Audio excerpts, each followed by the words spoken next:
तो आज अपन फ्रिक्शन में आगे कुछ कुछ और चीजें सीखेंगे, कुछ टर्म्स है बस, बाकी सॉल्व तो वही करना है जो अपन सीख रहे थे, है ना। एक क्वेश्चन आपको मिला होगा आपके मॉड्यूल में ही बिगिनर्स बॉक्स को सॉल्व करने के ड्यूरिंग, मैं उसको ऐसे डिस्कस कर रहा हूँ, है ना। ऐसे ही मैं इसे डिस्कस कर रहा हूँ, शायद दिया था मैंने होमवर्क में, जितना मुझे याद आ रहा है। ठीक है, किसको इधर से पुश कर रहे हैं, एफ फोर्स से। इसका मास m1 है, इसका मास m2 है। ये सरफेस भी रफ है और ये सरफेस भी रफ है। आपको ना दोनों ब्लॉक के एबीडी बनाने हैं। Draw the FBD of both blocks and blocks are in equilibrium, है ना। Blocks are in equilibrium, block equilibrium में है, तो हमें दोनों ब्लॉक्स का एफबीडी बनाना है कि कैसा कैसा बनेगा सिस्टम इक्विलिब्रियम में। तो देखिए ध्यान से, मैं बना रहा हूं ये m1 और ये m2, है ना। एक तो दोनों पे नीचे mg आएगा, तो इस पे m1g और इस पे m2g, इस पे इधर से f आएगा, इस पे इधर से इनका नॉर्मल आएगा और इस पे भी यही नॉर्मल आएगा, और इस पे इधर से नॉर्मल ऑफ द वॉल आएगा। ये तो मैंने नॉर्मल और mg बना दिया। अब मुझे फ्रिक्शन बनाना है, बहुत ध्यान से देखना। अपने से कहा गया है सिस्टम इक्विलिब्रियम में है। अब जरा m1 ब्लॉक को देखिए, m1 ब्लॉक पे mg नीचे है, इसको बैलेंस करने के लिए ऑब्वियस सी बात है फ्रिक्शन ऊपर लग रहा होगा, तभी ये बैलेंस है। और इस फ्रिक्शन की वैल्यू भी कितनी होगी, m1g। कौन सा फ्रिक्शन है, स्टैटिक। कौन सा फ्रिक्शन है, स्टैटिक। मैं कहने कहा ना ये सिस्टम इक्विलिब्रियम में है। तो अगर मैं सिर्फ m1 ब्लॉक के एफबीडी को देखूं, तो इस पे f और n तो हॉरिजॉन्टल में है, वर्टिकल में m1g को कौन बैलेंस करेगा, तो एक ही फोर्स है। कौन सा, फ्रिक्शन, तो उसको कहां लगना पड़ेगा, ऊपर। न्यूटन थर्ड लॉ से अगर m1 पे फ्रिक्शन ऊपर लगा तो m2 पे फ्रिक्शन नीचे लगेगा, और इतना ही लगेगा। न्यूटन थर्ड लॉ, है ना, फोर्सेस इक्वल एंड ऑपोजिट, है ना। अब m2 ब्लॉक को देखिए, m2 ब्लॉक को अगर देखें तो उसमें नीचे की तरफ फोर्स है m1g और नीचे की तरफ फोर्स है m2g, है ना। तो इसको बैलेंस कौन कर रहा होगा, यहां लगने वाला फ्रिक्शन F2, और इस F2 की वैल्यू क्या आएगी बेटा, m1 प्लस m2 इंटू जी। तो ये इससे अपन कौन से ऐसे सिस्टम वाइज देख के ना अपन ओवरऑल ये डिसाइड भी कर सकते हैं कि कौन से ब्लॉक पे फ्रिक्शन कहाँ लग रहा होगा, और अपन उसके से वैल्यू भी बता सकते हैं अगर वो इक्विलिब्रियम में है। तो इक्विलिब्रियम दोनों का सेपरेटली देखें तो क्या होगा। अच्छा, एक तरीका और सोचना, मान लो किसी ने इन दोनों ब्लॉक को एक साथ सिस्टम मान लिया, तो क्या होगा। तो सोच के देखो, इस ब्लॉक पे नीचे की तरफ एक ही फोर्स है m1 प्लस m2g, जो f1 है वो इंटरनल हो जाएगा। अगर मैं दोनों ब्लॉक को सिस्टम मान लूं तो F1 will become internal force. तो नीचे की तरफ फोर्स आया m1 m2g। सोचो मैंने दोनों ब्लॉक को एक सिस्टम मान लिया, तो इस सिस्टम पे कौन कौन सा फोर्स है, वर्टिकल में इधर की तरफ m2g, इधर की तरफ m1g। इसको कौन बैलेंस करेगा, यहां से लगने वाला फ्रिक्शन, इसको मैंने F2 लिखा है, और बैलेंस कर रहा है मतलब वो m1 प्लस m2 इंटू जी, सीधा भी लिख सकते हैं, है ना। तो ये दोनों ब्लॉक का सेपरेट एफबीडी था। कुछ लोगों को हो सकता है इसमें दिक्कत आई हो, तो उस हिसाब से मैंने ये बता दिया, जल्दी से नोट कीजिए। चलिए आगे चलते हैं। नेक्स्ट क्वेश्चन, नेक्स्ट क्वेश्चन वही है जो बिगिनर्स बॉक्स में था, कुछ लोगों ने पूछा भी है, कुछ से हो गया होगा, कुछ से नहीं हुआ होगा, तो अपन उसी की बात कर रहे हैं कि एक ब्लॉक है m मास का, ये रखा हुआ है, सरफेस का फ्रिक्शन कोएफिशिएंट म्यू है, सरफेस और ब्लॉक का फ्रिक्शन कोएफिशिएंट म्यू है। इसको इधर से F फोर्स लगा रहे हैं, तो आपसे पूछा गया है फाइंड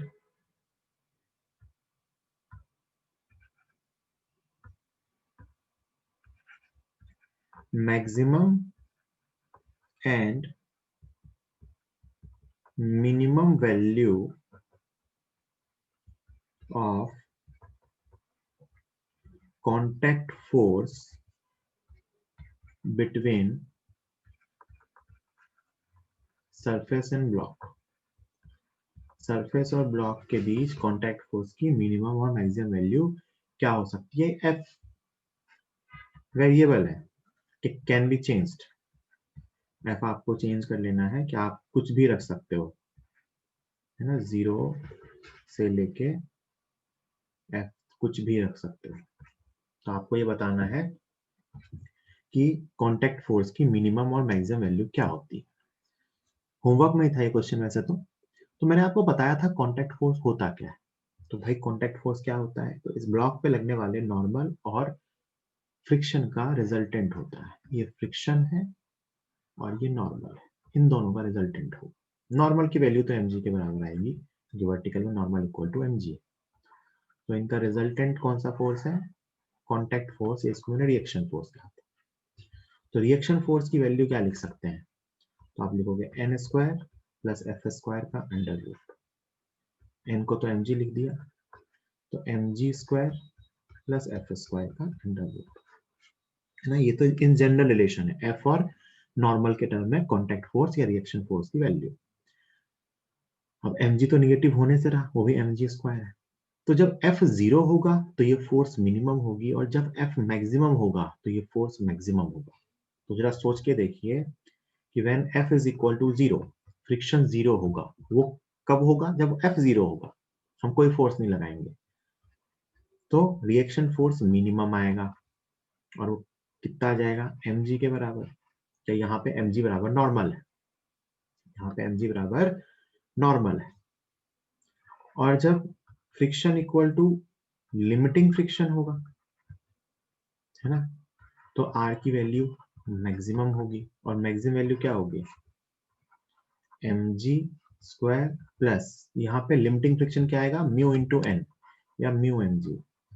तो म्यू mg का होल स्क्वायर, mg बाहर आएगा तो ये आ जाएगा mg under root 1 plus mu square.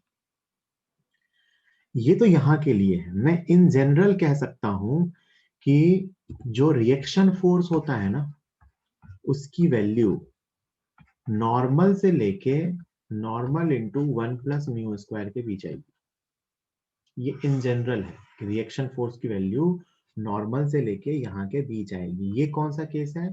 जब फ्रिक्शन 0 हो जाएगा तो रिएक्शन फोर्स सिर्फ नॉर्मल होगा।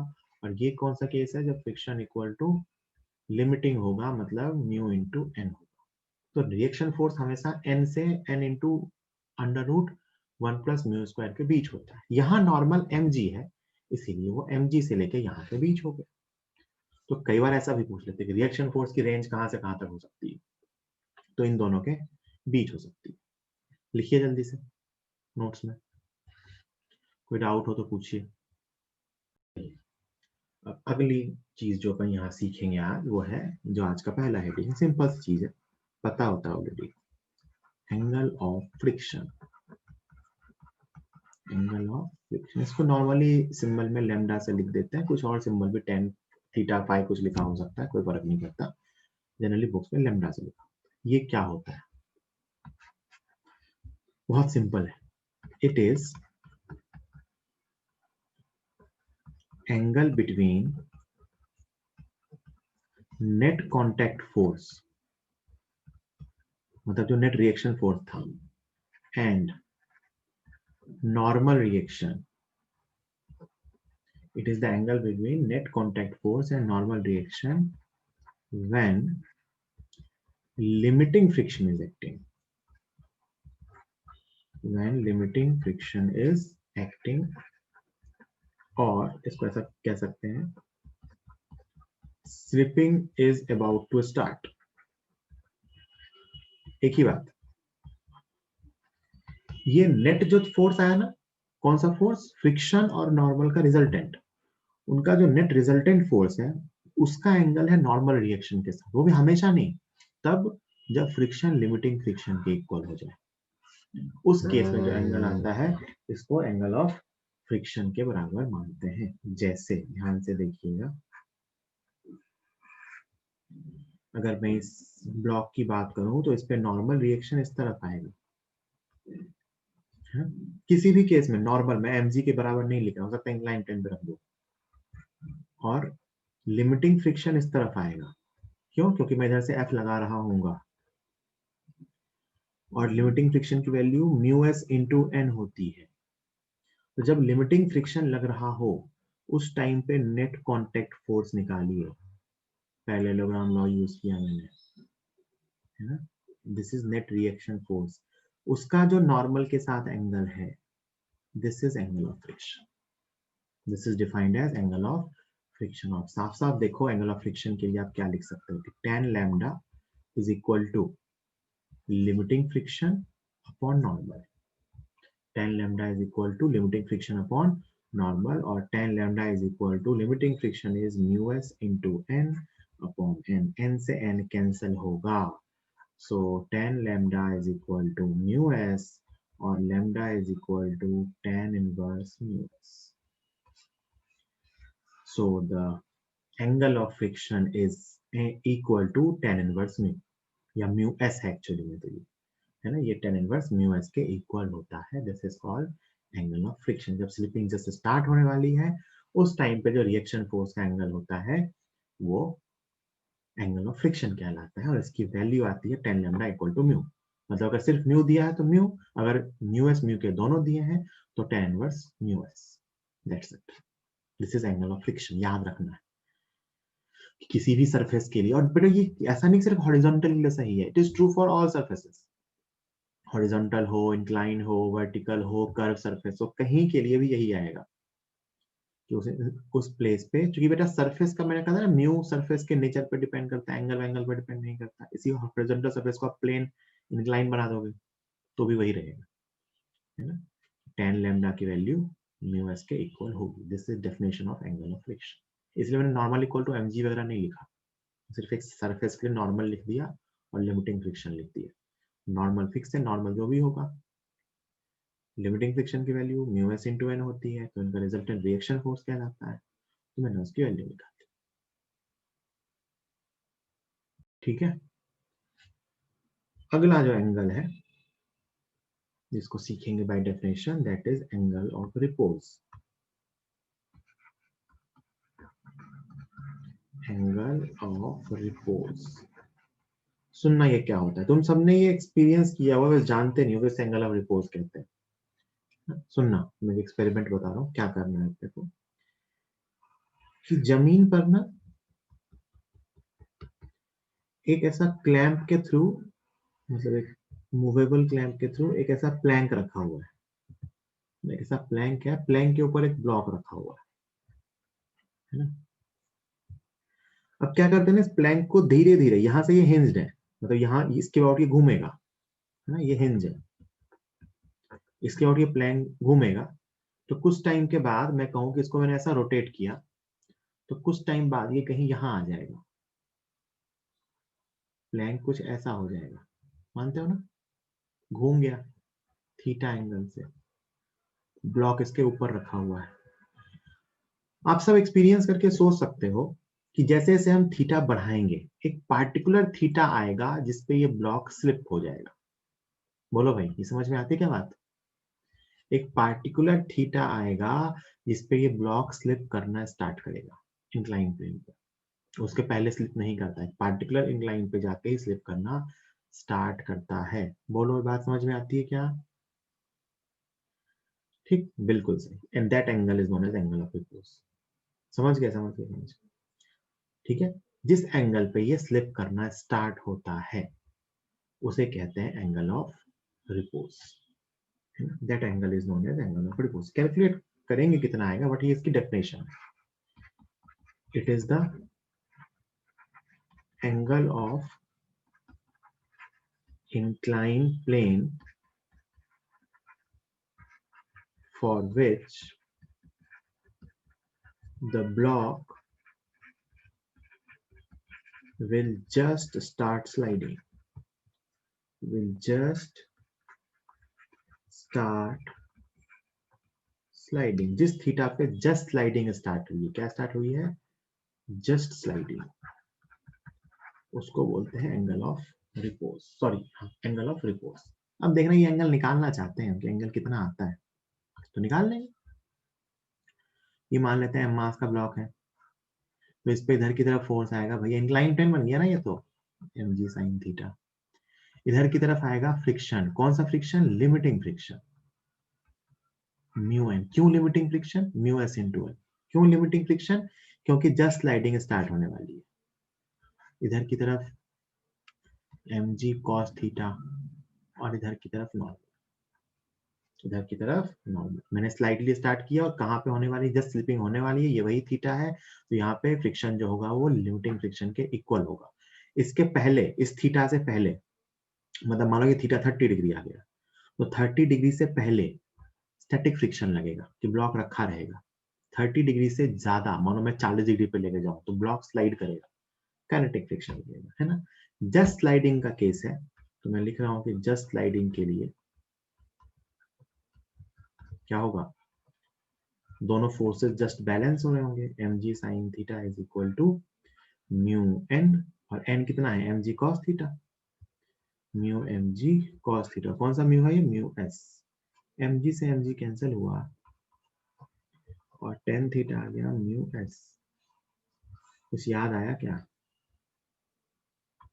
ये tan लैम्डा भी म्यू s था और ये tan थीटा भी म्यू s आ गया, तो it starts slipping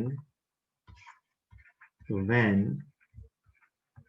angle of repose, किसी भी इंक्लाइन के लिए स्लिपिंग कहाँ स्टार्ट होती है, when angle of repose is equal to angle of friction. यहां से हमने ये प्रूव कर लिया कि अगर किसी इंक्लाइन प्लेन पे रखेंगे तो कितने एंगल पे स्लाइड होना स्टार्ट होगा, tan इनवर्स म्यू। कितने पे स्लाइड होगा, tan inverse mu, when angle of repose equal to angle of friction it starts sliding, है ना। तो यहां से हमने प्रूव कर लिया कि एंगल ऑफ रिपोज और एंगल ऑफ फ्रिक्शन इक्वल होते हैं। एंगल ऑफ रिपोज क्या होता है, इंक्लाइन प्लेन के जिस एंगल के लिए ब्लॉक स्लाइड करना स्टार्ट करता है। एंगल ऑफ फ्रिक्शन पीछे बता दिया, और जब इंक्लाइन प्लेन का एंगल ऑफ रिपोज के बराबर हो जाता है तो ब्लॉक स्लाइड करना स्टार्ट करता है। इससे कम वैल्यू पे रखा रहेगा, स्टैटिक फ्रिक्शन लगेगा, इससे ज्यादा एंगल पे स्लाइड करेगा, काइनेटिक फ्रिक्शन, है ना।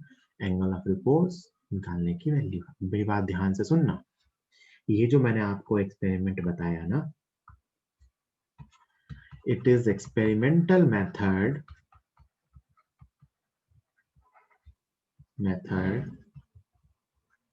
to find friction coefficient for a surface, to find friction coefficient of a surface। मान लो भाई मैं आपसे कहूँ ना कि ये ब्लॉक और इस प्लैंक के बीच का फ्रिक्शन कोफिशिएंट 0.4 है, कैसे पता, है ना। क्या माइक्रोस्कोप से देख के थोड़ा ना बताते हैं कि 0.4 है, सोचो ना, किसी, मान लो मैं कहूँ कि एक ब्लॉक और एक सरफेस का जो पेयर है इसका फ्रिक्शन कोफिशिएंट 0.4 है, कैसे पता, कैसे चलता होगा, प्रैक्टिकली ऐसे ही पता चलता है कि उस प्लैंक को धीरे धीरे एंगल इंक्रीज करना स्टार्ट करते हैं, जिस एंगल पे जस्ट स्लिपिंग होती है वो एंगल नोट कर लेते हैं, और वही क्या होता है, tan theta is equal to mu. जैसे मान लो 30 डिग्री पे स्लिपिंग स्टार्ट हुई तो उस सरफेस और ब्लॉक के लिए जो कोफिशिएंट ऑफ फ्रिक्शन आता होगा वो tan 30 डिग्री मतलब 1/√3 आएगा। बात समझ आई।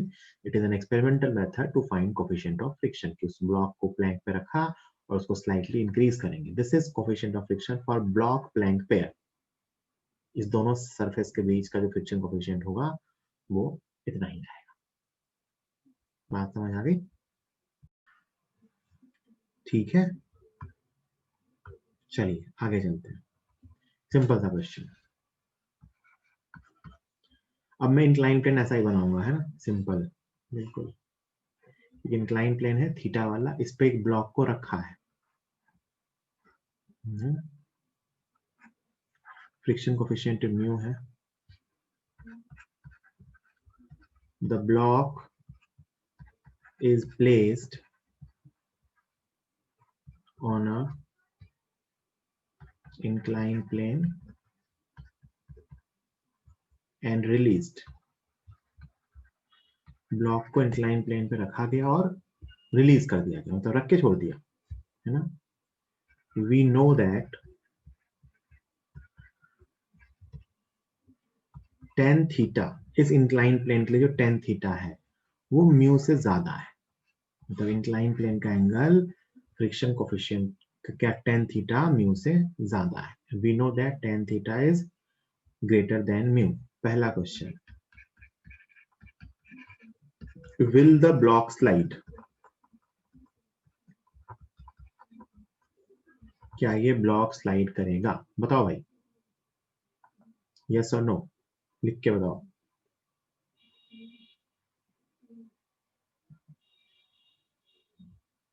होगा ना, बिल्कुल बिल्कुल स्लाइड करेगा, है ना, यही तो अभी सीखा है, अभी जस्ट अपन ने यही सीखा है। गुड, हाँ समझ गया मैं, बिल्कुल स्लाइड करेगा।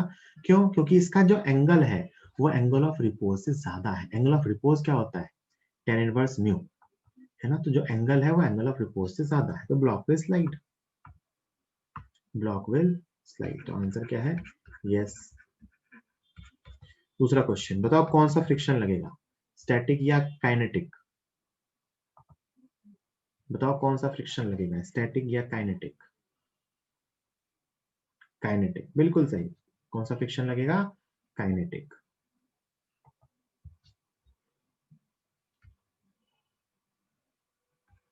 ऐसे लिख देता हूँ, स्टैटिक या काइनेटिक। तो कौन सा आपका आंसर आया? काइनेटिक फ्रिक्शन लगेगा, है ना, ये नहीं लगेगा। क्यों? क्योंकि स्लाइडिंग हो रही है। और तीसरा पार्ट, तो जब नीचे आएगा तो इसका एक्सेलरेशन भी होगा। तो आपसे पूछा है फाइंड एक्सेलरेशन ऑफ द, ये मैं बताऊंगा, बता सकते हो आप भी, कोई दिक्कत नहीं है, लेकिन मैं बताऊंगा, आपको लिखने में दिक्कत है। Find acceleration of the block. चलो एक काम करो, सब लोग ए निकालो, मैं 30 सेकेंड का टाइम दे रहा हूँ, सब लोग ब्लॉक का एक्सेलरेशन निकालो, फिर मैं बताऊँ। Find acceleration of the block, block slide करेगा ये भी समझ गया, इस पे काइनेटिक फ्रिक्शन लगेगा ये भी समझ गए। तो अब आपको ब्लॉक का एक्सेलरेशन बताना है, बताइए सब लोग। आंसर में सिर्फ थीटा, म्यू और जी आ सकते हैं। आंसर में सिर्फ थीटा, म्यू और जी आ सकते हैं।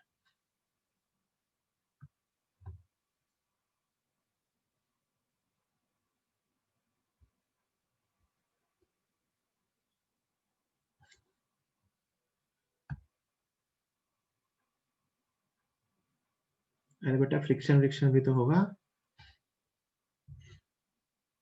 लिखो मत आंसर, तुम तो सॉल्व करने पे दिमाग लगाओ, लिखने पे मत लगाओ, मैं बताऊंगा। आंसर लिखने की नीड नहीं है, आप तो सॉल्व करो।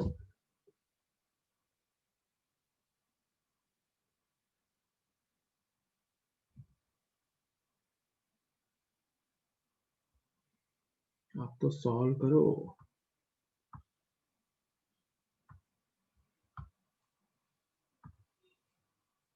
तो बिल्कुल सिंपल है, ये स्लाइड करेगा तो इसका एक्सेलरेशन इस तरफ होगा, इस पे इधर की तरफ फोर्स लगेगा mg sin थीटा, पीछे की तरफ लगेगा इस पे काइनेटिक फ्रिक्शन क्योंकि स्लाइडिंग हो रही है विच इज म्यू एन, इस पे इधर लगेगा mg cos थीटा और इस पे इधर लगेगा नॉर्मल। एक तो मैं ये जानता हूं कि नॉर्मल की वैल्यू mg cos थीटा के बराबर होगी, तो जो एक्सेलरेशन लिखूंगा मैं, नेट एक्सेलरेशन, वो लिखूंगा net force along the incline, मतलब mg sin theta minus kinetic friction mu N, mu mg cos theta. Kinetic friction कितना आ गया? Mu mg cos theta, kinetic friction है भाई, है ना, अपॉन मास, तो m से m कैंसिल होगा, तो a कितना आ जाएगा? g sin theta minus mu जी cos थीटा, कितना आ गया? g sin theta minus mu जी cos थीटा, या g sin theta minus mu cos theta, एक ही, ठीक है, g sin theta minus mu cos theta, है ना, क्योंकि फ्रिक्शन पीछे लगा, mg sin थीटा नीचे लगा, तो नेट नीचे की तरफ एक्सेलरेट हुआ। This is the value of acceleration of the block, g sin theta minus mu ji cos theta. सोचो अगर स्मूथ होता, है ना, दिस वैल्यू इज, जो आंसर आया है ना, देखो ध्यान से, less than g sin theta, this value is less than g sin theta से कम है। अगर ये स्मूथ सरफेस होती ना, स्मूथ सरफेस, मतलब म्यू इक्वल टू 0, तो एक्सेलरेशन कितना आता है? g sin theta. चल लॉजिक ही है ना, स्मूथ पे g sin थीटा आता, रफ पे रखा है तो उससे तो कम ही आएगा ना, है ना, तो उससे आंसर कम ही आएगा। तो आंसर क्या आ रहा है? g sin theta minus mu ji cos theta, it is less than g sin theta, G sine theta तब आता जब ये स्मूथ सरफेस हो।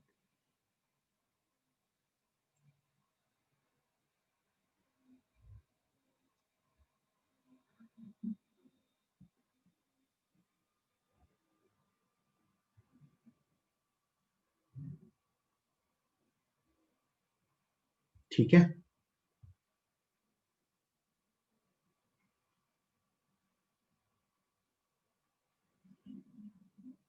चलिए क्वेश्चन दे रहा हूं, आई होप ये आपने लिख लिया होगा।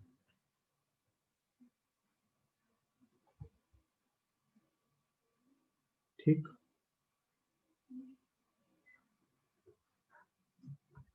क्वेश्चन दे रहा हूं।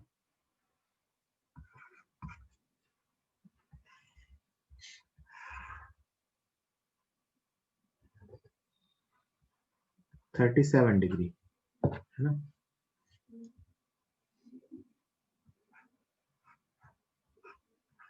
और म्यू की वैल्यू है 0.5। ब्लॉक को रख दिया है और यहां से यहां तक की डिस्टेंस है 10 मीटर, है ना। First question, will the block slide, will the block slide, तो आपको ये डिसाइड करना है कि ब्लॉक स्लाइड करेगा या नहीं। यहां से रिलीज किया है, ऑब्वियस सी बात है, विल द ब्लॉक स्लाइड, और अगर स्लाइड करेगा, if yes find time taken to reach the bottom. If yes, then find time taken to reach the bottom. अगर हाँ, बताइए बॉटम तक पहुंचने में कितना समय लगेगा। पहले तो आपको ये डिसाइड करना है कि ये ब्लॉक स्लाइड करेगा या नहीं, और अगर स्लाइड करेगा तो आपको बताना है कि इसको जमीन तक पहुंचने में कितना टाइम लगेगा। तो जिनका आंसर नो है उनका तो दूसरा आंसर आना ही नहीं है, जिनका आंसर यस है उनको सिर्फ टाइम बताना है। सॉल्व कीजिए, 1 मिनट टाइम है आपके पास। देख लेते हैं, सबसे पहले तो देखते हैं ब्लॉक स्लाइड करेगा या नहीं। तो अपन टेन थीटा निकालते हैं, 1037 डिग्री कितना आ गया, 3/4, दैट इज 0.75। और मुझे दिख रहा है कि इसकी वैल्यू म्यू से ज्यादा है, इसकी वैल्यू म्यू से ज्यादा है, तो जो एंगल है वो एंगल ऑफ रिपोज से ज्यादा है, सो ब्लॉक विल स्लाइड। ये तो फिक्स हो गया कि ब्लॉक स्लाइड करेगा as angle is greater than angle of repose. ज्यादातर लोगों का आंसर √10 आ रहा है, देख लेते हैं, है ना। अब कोई आंसर मत लिखो, अब अपन ए निकाल लेते हैं। तो अपन जानते हैं नीचे की तरफ आएगा, ए एक्सेलरेशन से ए कितना आएगा, जी साइन थीटा, मतलब इसकी मोशन नीचे होगी ना ए, तो जी साइन थीटा माइनस म्यू जी कॉस थीटा, कितना आ गया ये 10 इंटू साइन 37, मतलब 3/5 minus mu is 0.5 into 10 into 4/5, कितना आ गया 6 minus 4, 2 metre per second square. This is the acceleration, distance कितनी है 10 मीटर, तो S is equal to half A T square. कुछ गलत किया गया, 8 2 ही तो आ रहा है, ये ए 2 ही आ रहा है ना, S equal to half A T square. तो यहाँ से ए और 2 कैंसिल हो गए और यहाँ से टी की वैल्यू आ रही है √10 second. This is the answer. तो इसको √10 सेकेंड लगेंगे जमीन तक पहुंचने में। ये कितनी स्पीड से पहुंचेगा ये भी बता सकते हैं, v is equal to U plus A T बता देंगे, है ना। जल्दी लिखिए, 30 सेकेंड दे रहा हूँ बस। चल आगे चलते हैं। नेक्स्ट क्वेश्चन, एक इंक्लाइन प्लेन है, थीटा एंगल वाला, यहां से इसके बॉटम से एक ब्लॉक को इधर की तरफ वेलोसिटी दी है u, है ना। इंक्लाइन प्लेन का म्यू है, हमें नहीं पता म्यू 10 थीटा से ज्यादा है या कम है, ब्लॉक को ऊपर की तरफ वेलोसिटी दी है। Block is projected up the incline with initial speed u. Block is projected up the incline with initial speed u। आपसे पूछा है find the distance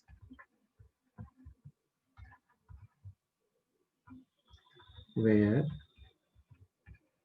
the block will stop. Find the distance where the block will stop. Stop मतलब मैं कह रहा हूँ बस velocity 0 वाला पॉइंट बताना है। Find the distance where the block will stop. मैं 4 ऑप्शन लिख रहा हूँ, है ना। पहला ऑप्शन है u square upon 2g sin theta minus mu cos theta. दूसरा है u square upon 2g sin theta plus mu cos theta.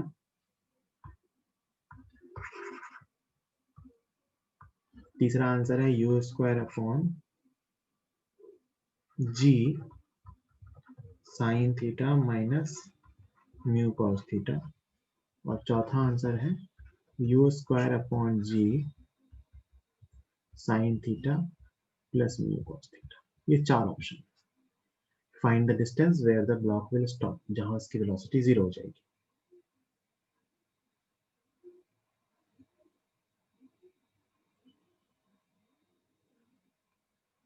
तो आपको ए बी सी डी में से बस आंसर बताना है, ऑब्वियस सी बात है, इसलिए मैंने ऑप्शन लिखे हैं।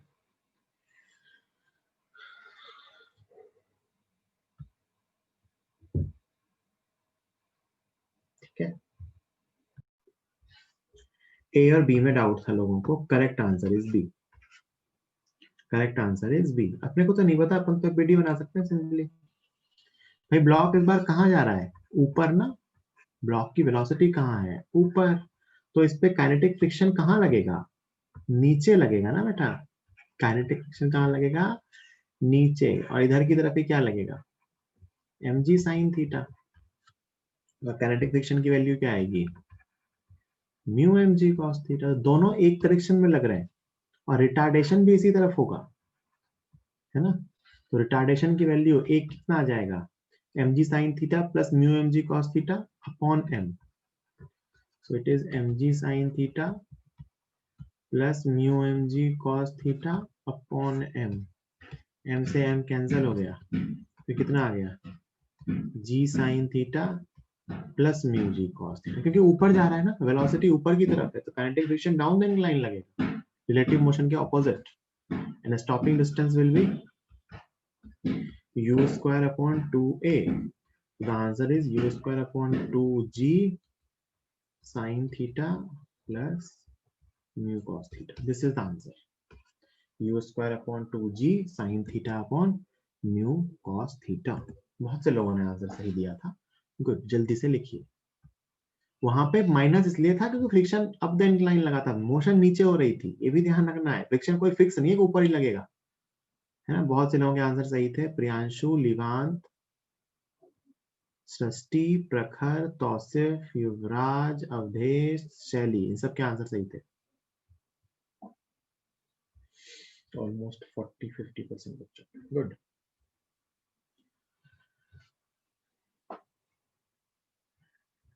अच्छा, अब एक चीज यही फिर से आती है, सुनना मेरी बात बहुत ध्यान से।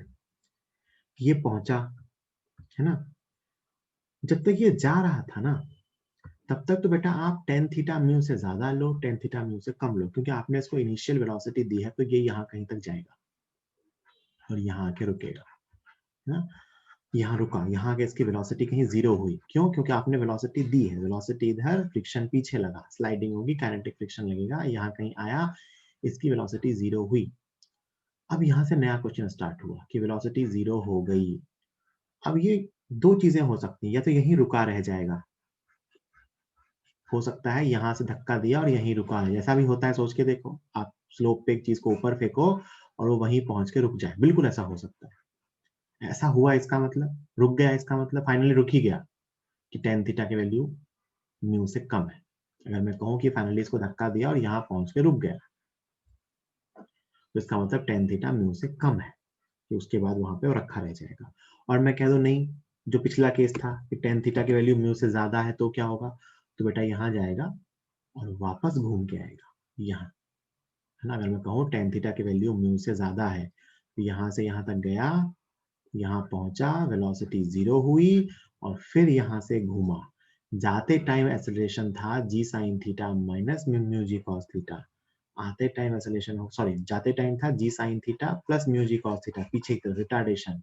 आते टाइम अब तो पिछला सवाल हो गया कि ब्लॉक यहाँ से रिलीज किया गया तो डाउन द इंक्लाइन स्लाइड होगा, तो उसका एक्सेलरेशन होगा जी साइन थीटा माइनस म्यू जी कॉस थीटा। बात समझ में आ रही है? इसके बाद यहां तक की कहानी सबके लिए सेम होगी, यहाँ तक की कहानी सबके लिए सेम होगी। यहाँ के बाद क्या क्या हो सकता है, या तो ब्लॉक यहीं पहुंच के रुक जाएगा, रुक गया इसका मतलब इस पार्टिकुलर स्लोप और म्यू के लिए टेन थीटा की वैल्यू म्यू से कम है, तो block will finally come to rest.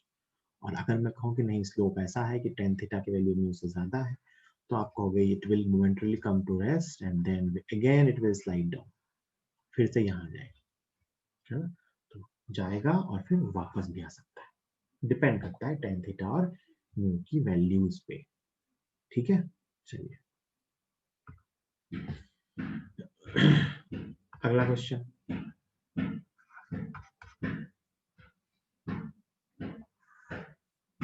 कि आपको एक इंक्लाइन है, प्लेन दे रखा है, इस पे एक ब्लॉक रखा हुआ है m मास का, इंक्लाइन प्लेन के लिए फ्रिक्शन कोएफिशिएंट म्यू है, और आपको दे रखा है कि mu is greater then tan theta. क्या दे रखा है? Mu is greater then tan theta, मतलब स्लाइड नहीं होगा, ये बात सबको समझ में आ रही है, ये रखा हुआ है बस इस पे, mu is greater then tan theta, आपको ये दे रखा है। तो आपसे कुछ क्वेश्चंस पूछे हैं। पहला क्वेश्चन, फाइंड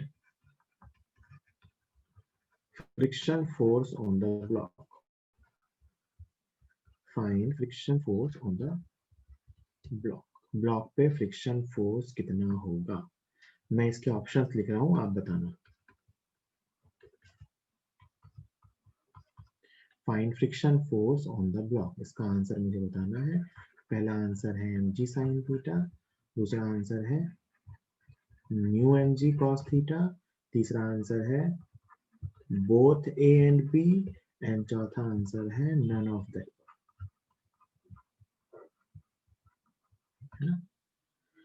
ये ब्लॉक है, ये रखा हुआ है, ऑब्वियस सी बात है म्यू की वैल्यू टेन थीटा से ज्यादा है, ये ब्लॉक इक्विलिब्रियम है ना। तो आपसे पूछा है find friction force on the block.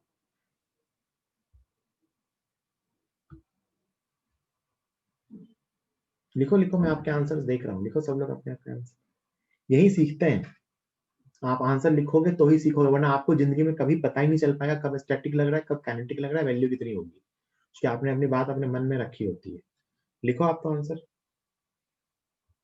आपका जो भी आंसर आ रहा है लिखो। गुड, अच्छी बात है, अभी तक सबने सही लिखा है। अभी तक जितने लोगों ने आंसर लिखा, 8-10 लोगों ने, सबके आंसर सही है। अब गलत आंसर आना चालू हो गए, गलत नहीं, कंफ्यूजिंग आंसर आना चालू हो गए।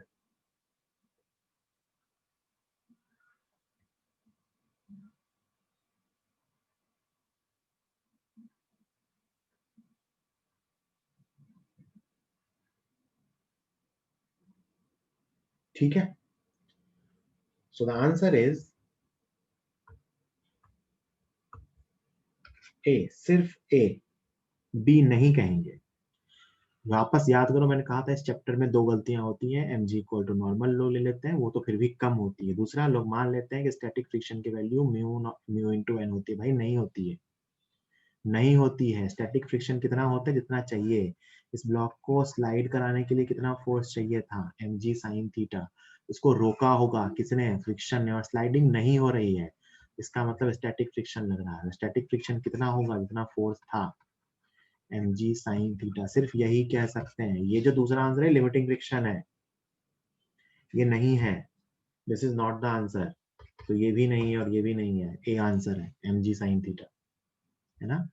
स्टैटिक फ्रिक्शन उतना ही होता है जितना रिक्वायर्ड हो, और उतना है तो हम कंफर्म 100% श्योर कह सकते हैं कि स्टैटिक फ्रिक्शन लगेगा और आंसर mg sin थीटा ही आएगा, बस और कोई आंसर नहीं आएगा। ठीक है, 20 सेकेंड दे रहा हूँ, फिर अगला क्वेश्चन बताऊंगा। 20 सेकेंड दे रहा हूँ, फिर नेक्स्ट क्वेश्चन पे आएंगे।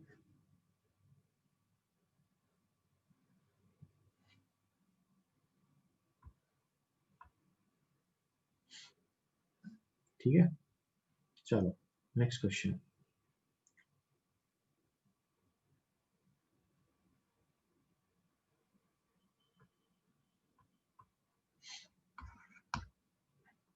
यही सेम क्वेश्चन है ना, इंक्लाइन प्लेन था, इस पे ये ब्लॉक रखा हुआ था, m मास का ब्लॉक, और म्यू है, मैं ही बताऊंगा ये क्वेश्चन,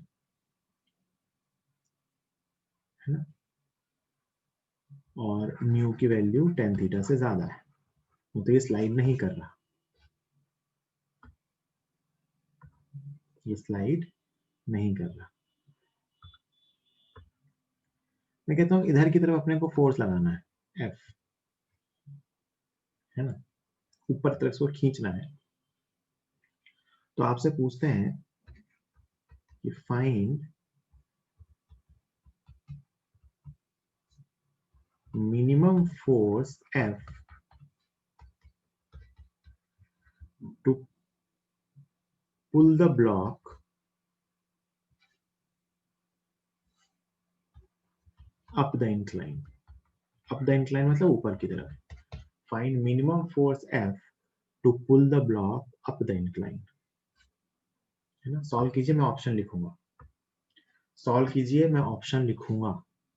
आपसे क्या पूछा है, फाइंड, और म्यू की वैल्यू tan थीटा से ज्यादा है, मतलब रखा होता तो स्लाइड नहीं करता, मैं इसे ऊपर की तरफ खींचना चाहता हूँ, तो मैं जानना चाहता हूँ कि find minimum force to pull the block up the incline, और आपके आंसर्स हैं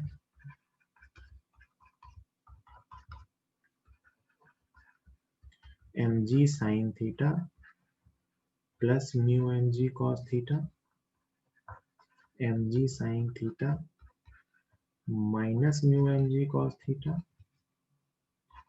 mu mg cos theta,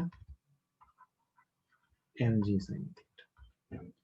find minimum force to pull the block up the incline, इन चारों में से कौन सा आंसर?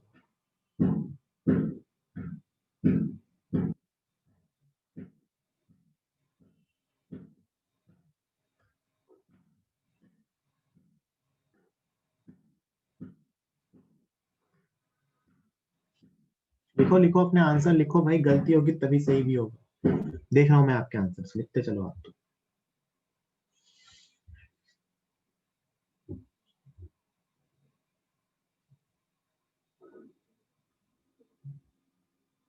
ऑलमोस्ट सबके आंसर सही है, गुड। एक आध किसी ने गलत आंसर दिया है, बाकी सबके आंसर सही है।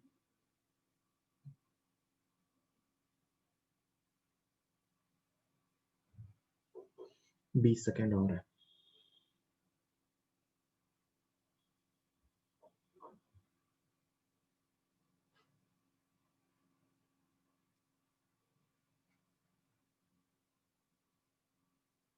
क्या होगा, मैं चाहता हूं ब्लॉक को जस्ट ऊपर की तरफ मूव करना है, या pull the block up the incline.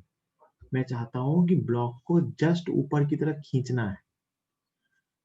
Friction क्या चाहता है, एक तो ये समझ में आना चाहिए कि स्टैटिक फ्रिक्शन लगेगा, वो भी लिमिटिंग वाला। एक तो इस पे पीछे की तरफ mg sin थीटा लगेगा पक्के से, ये तो लगना ही लगना है।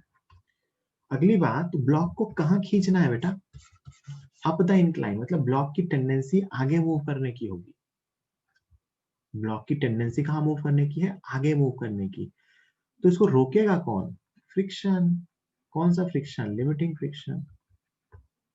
कौन सा फ्रिक्शन, लिमिटिंग फ्रिक्शन, है ना। सोचो, मैं जब तक ये लिमिटिंग फ्रिक्शन अपनी पूरी औकात खत्म नहीं कर लेगा, तब तक आप ब्लॉक को नहीं खींच पाओगे। जैसे जैसे फोर्स बढ़ाऊंगा, देखो एक तो ऑब्वियस सी बात है, ये फोर्स mg sin थीटा से ज्यादा आना ही चाहिए। मैं फोर्स बढ़ाता चलूंगा, ये फ्रिक्शन इसको यहां तक रोकेगा। कब तक रोकेगा, जब तक वो अपनी पूरी वैल्यू एक्सीड ना कर जाए, मतलब कब तक, mu M G cos theta तक। तो ये दोनों मिलके इसे रोक सकते हैं। हाँ, आपने ये फोर्स इन दोनों के कंबाइंड फोर्स से ज्यादा लगा दिया तो ये ब्लॉक ऊपर चला जाएगा। तो आपको कितना फोर्स लगाना पड़ेगा? M G sine theta plus mu M G cos theta. Pull the block up the incline है। क्या कहा है? Pull the block up the incline. तो ब्लॉक को ऊपर खींचना है हमें, तो ब्लॉक ऊपर जाने की टेंडेंसी रखेगा। तो एम जी साइन थीटा तो नीचे लगना ही है, साथ साथ इस पे लिमिटिंग फ्रिक्शन भी नीचे लगेगा डाउन द इंक्लाइन। कितना लगेगा? Down the incline.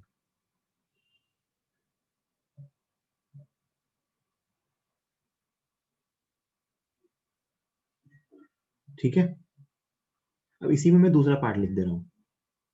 इसी क्वेश्चन ऑप्शन सेम रहेंगे, ऑप्शन सेम रहेंगे, बस मैं क्वेश्चन की लैंग्वेज चेंज कर दे रहा हूँ। कि जो एफ था ना, जिसको मैं ऊपर लगा रहा था, ठीक है, तो आपसे पूछा है in the previous question, in the previous question find minimum force to push the incline, sorry, to push the block down the incline, down the incline। अच्छा, ये फोर्स अपने को इंक्लाइन प्लेन के पैरेलल लगाना है। Find the minimum force to push the block down the incline. आपको diagram में दिखा भी रखा है कि फोर्स इंक्लाइन प्लेन के पैरेलल है ना। उसी क्वेश्चन में आपसे पूछा है find the minimum force to pull the block down the incline, push the block, मतलब आप फोर्स को धक्का देना है। ऑप्शन आपके वही है, ए बी सी डी। अब आपको बताना ऑप्शन क्या होगा। वही टेन थीटा की वैल्यू म्यू से कम थी, tan theta is less then mu, है ना। और आपको इधर की तरफ अब धक्का देना है, तो कितना फोर्स चाहिए धक्का देने के लिए?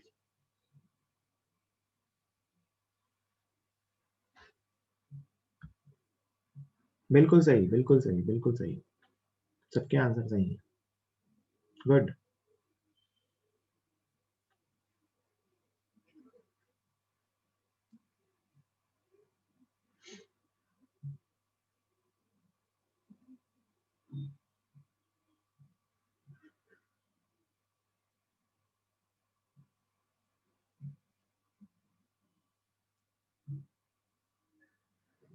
Good good good. तो बिल्कुल सही कह रहे हो सब लोग, बिल्कुल सही है, सब लोगों का आंसर सही है, बहुत बढ़िया। कि इस पे ये तो पता है कि एम जी साइन थीटा नीचे आएगा। ब्लॉक को पुश करना है डाउन द इंक्लाइन, मतलब ब्लॉक की मूव करने की टेंडेंसी इधर होगी, तो फ्रिक्शन कहाँ लगेगा? पीछे। और जस्ट पुश करना है तो कौन सा फ्रिक्शन आएगा? लिमिटिंग वाला। कौन सा फ्रिक्शन आएगा? लिमिटिंग वाला, जिसकी वैल्यू क्या होती है? म्यू है। तो अब देखो नीचे की तरफ कौन कौन से फोर्स ले जा रहे हैं? F plus M G sine theta. नीचे की तरफ कौन कौन से फोर्स लेके जा रहे हैं? F plus M G sine theta. और रोकने वाला कौन है? अकेला friction, mu M G cos theta. तो इसमें से आंसर बी नहीं आया ना, उल्टा साइन आएगा उसमें से, है ना? उसमें माइनस आएगा, है ना, अपन माइनस नहीं था अपने पास। तो answer is mu M G cos theta minus M G sine theta. B answer नहीं आएगा, मतलब उसका उल्टा आएगा, ऑब्वियसली बात। वो आंसर निगेटिव आ रहा था, mu M G cos theta minus M G sine theta. इतना मिनिमम फोर्स चाहिए हमें उसे नीचे की तरफ पुश करने के लिए, क्योंकि एक्चुअली में जो mu M G cos theta term है वो एम जी साइन थीटा से ज्यादा है, इसीलिए। ठीक है, नीचे इसको नीचे पुश करना था ना, तो फ्रिक्शन उसको रोकेगा नीचे जाने से, फ्रिक्शन पीछे लगेगा। ठीक है,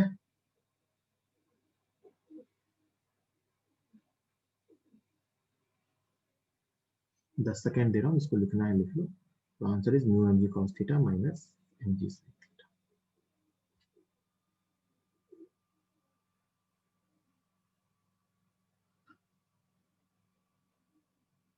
ठीक।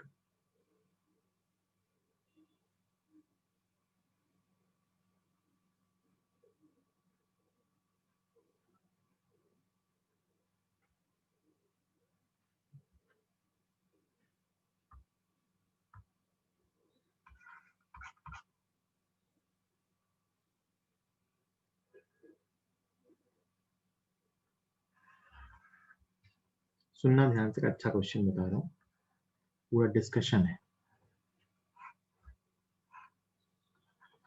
ये m है, यहां से मैं ऊपर की तरफ f लगा रहा हूं,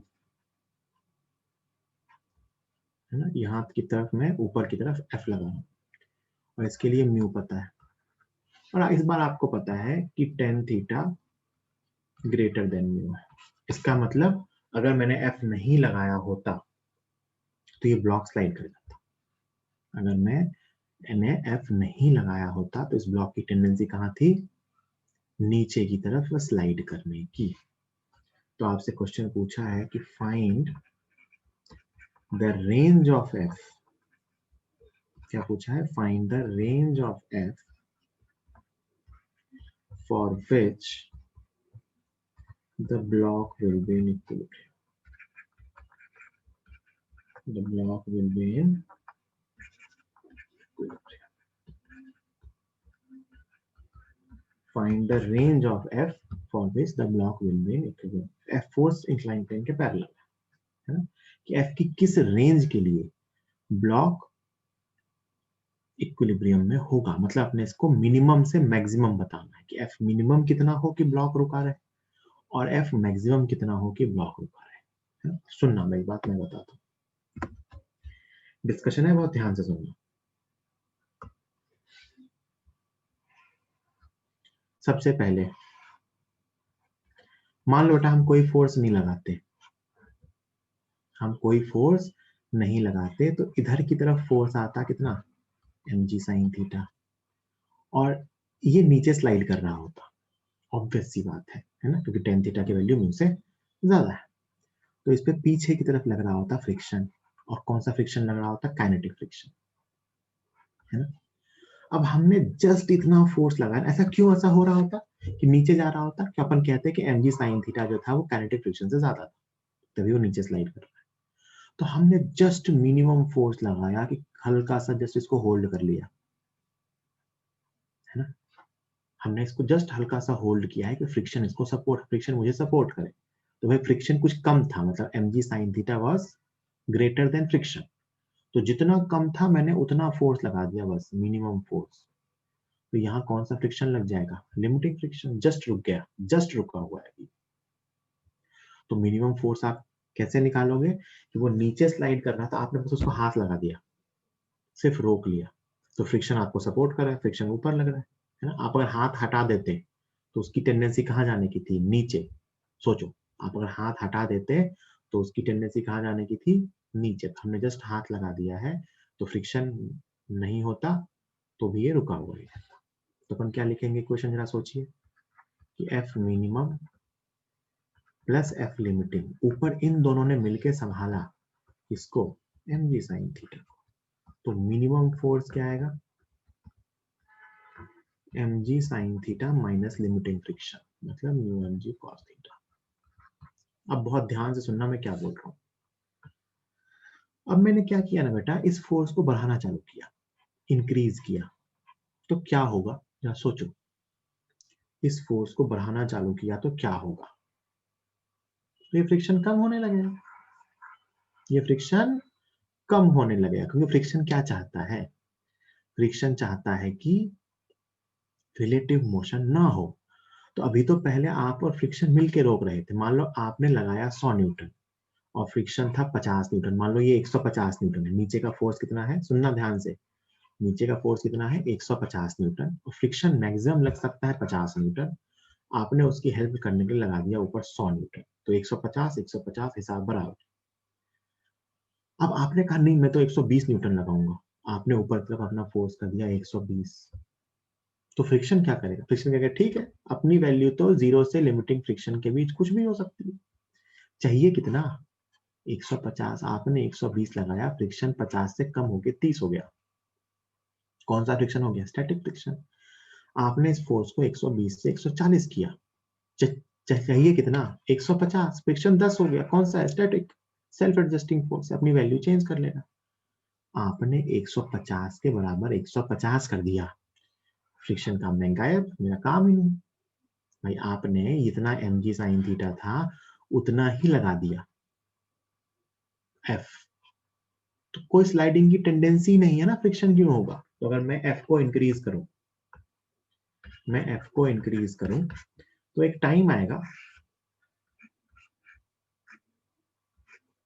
जब इधर की तरफ एफ लगेगा, कितना, mg साइन थीटा। देखो अभी एफ mg साइन थीटा से कम था, मैंने एफ को बढ़ाया है, बढ़ के कितना हो गया, mg साइन थीटा, और इधर की तरफ है mg साइन थीटा। कोई रिलेटिव मोशन नहीं, फ्रिक्शन कितना लग रहा है, 0। क्या रिलेटिव मोशन हो रही है? नहीं। क्या रिलेटिव मोशन होने की टेंडेंसी है? नहीं भाई, देखो दोनों फोर्स बैलेंस है। जब तक mg साइन थीटा की वैल्यू f से ज्यादा थी, सुनना मेरी बात, जब तक mg साइन थीटा की वैल्यू f से, कैपिटल F से ज्यादा थी, तब तक नीचे की तरफ जाने की टेंडेंसी थी, तो फ्रिक्शन ऊपर लग रहा था। जैसे ही mg साइन थीटा f के इक्वल हो गया, अब फ्रिक्शन की जरूरत ही नहीं है, तो फ्रिक्शन 0 हो जाएगा। अभी तक ये ब्लॉक स्लाइड नहीं करेगा। यहां से आपने फोर्स बढ़ाना चालू किया है, इस मिनिमम से आप F equal to mg sine theta तक आ गए, अभी तक स्लाइडिंग स्टार्ट नहीं होगी। आपने कहा मैं तो और बढ़ाऊंगा, ये फर्स्ट केस था, आपने कहा फ्रिक्शन फोर्स को मैं और बढ़ाऊंगा, यहां से भी ऊपर लेके जाऊंगा, देखते हैं क्या होता है। आपने ये फोर्स ऊपर लगाना चालू किया, वही सेम फोर्स है F, लेकिन अब इसकी वैल्यू mg साइन थीटा से ज्यादा लगा दिया आपने। आपने कहा अच्छा ऐसा है, अभी और लगाएंगे। अब सुनो, अब इस ब्लॉक की टेंडेंसी कहाँ जाने की है, अप द इंक्लाइन। सोचो, आपने यहाँ पे दोनों बैलेंस हो गए थे, फ्रिक्शन की जरूरत ही नहीं थी, फ्रिक्शन हट गया, क्योंकि फ्रिक्शन चाहता रिलेटिव मोशन ना हो। अब आपने F को mg साइन थीटा से भी बढ़ा दिया। अब सोचो फ्रिक्शन नहीं होता तो क्या होता? तो बेटा फ्रिक्शन नहीं होता तो इस ब्लॉक की टेंडेंसी ऊपर जाने की थी। सोचो, ब्लॉक की टेंडेंसी कहाँ जाने की थी, ऊपर। तो फ्रिक्शन क्या कह रहे हैं, ऐसे कैसे, मैं नीचे लग जाऊंगा। तो फ्रिक्शन लग तो कहीं भी सकता है ना, अप द इंक्लाइन और डाउन द इंक्लाइन। अब आपके फोर्स को, क्योंकि ब्लॉक की टेंडेंसी आप ऊपर लेके जाना चाहते हो, फ्रिक्शन कहते हैं नहीं ये नहीं होने देंगे, जब तक मैं हूं ये नहीं हो पाएगा। तो आपने फोर्स को बढ़ाना चालू किया, फ्रिक्शन उल्टे में लगना चालू हो गया। अभी भी ब्लॉक मूव नहीं किया, एक टाइम आएगा जब ये अपनी मैक्सिमम वैल्यू इधर लगा चुका होगा, है ना। तो आप ये लिखोगे equation, F is equal to, F को आपने यहां से बढ़ा दिया है ना, तो आप लिखोगे F is equal to mg sine theta plus friction. तो आप F बढ़ाते चलोगे, फ्रिक्शन बढ़ता चलेगा, लेकिन ब्लॉक मूव नहीं करेगा। फिर एक लिमिटिंग वैल्यू आएगी, उसके बाद फ्रिक्शन नहीं बढ़ सकता। तो मैक्सिमम फोर्स एक आएगा जब mg sine theta plus mu mg cos theta होगा, ये लिमिटिंग फ्रिक्शन आ गया। यहां तक तो रोक लेगा, अब आपने उससे ज्यादा फोर्स ऊपर लगा दिया तो फिर ये ब्लॉक ऊपर चला जाएगा। मतलब इससे कम फोर्स लगाता तो ब्लॉक नीचे जाता, इससे ज्यादा फोर्स लगाता तो ब्लॉक ऊपर जाता। तो अपने क्वेश्चन का आंसर है कि this F should be less than or equal to, sorry,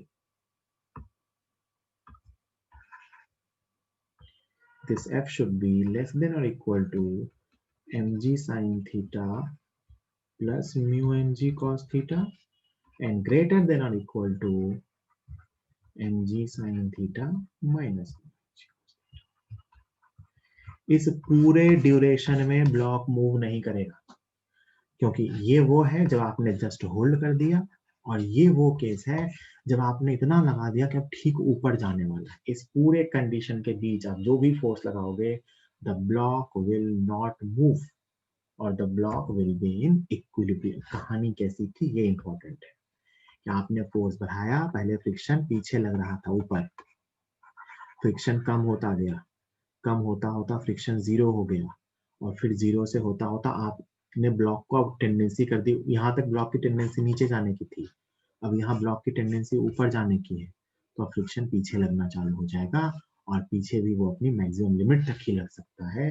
तो एक टाइम आएगा जब ये लिमिटिंग फ्रिक्शन हो जाएगा, इससे ज्यादा फोर्स आप अगर लगा दोगे तो ब्लॉक ऊपर चला जाएगा। आप ध्यान से सोच के देखो तो ये पीछे वाले क्वेश्चंस का कॉम्बिनेशन, इन्हीं क्वेश्चंस का कॉम्बिनेशन है एक्चुअली में, कि कहां से कहां तक ब्लॉक मूव नहीं करेगा। बस इसमें हमने tan थीटा की वैल्यू म्यू से ज्यादा ली थी ताकि बिना फ्रिक्शन के ये मूव कर जाए।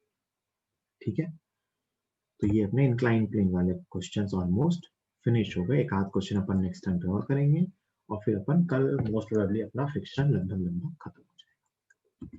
ठीक है, आप अभी लिखना चाहोगे या मैं स्लाइड भेज दूं?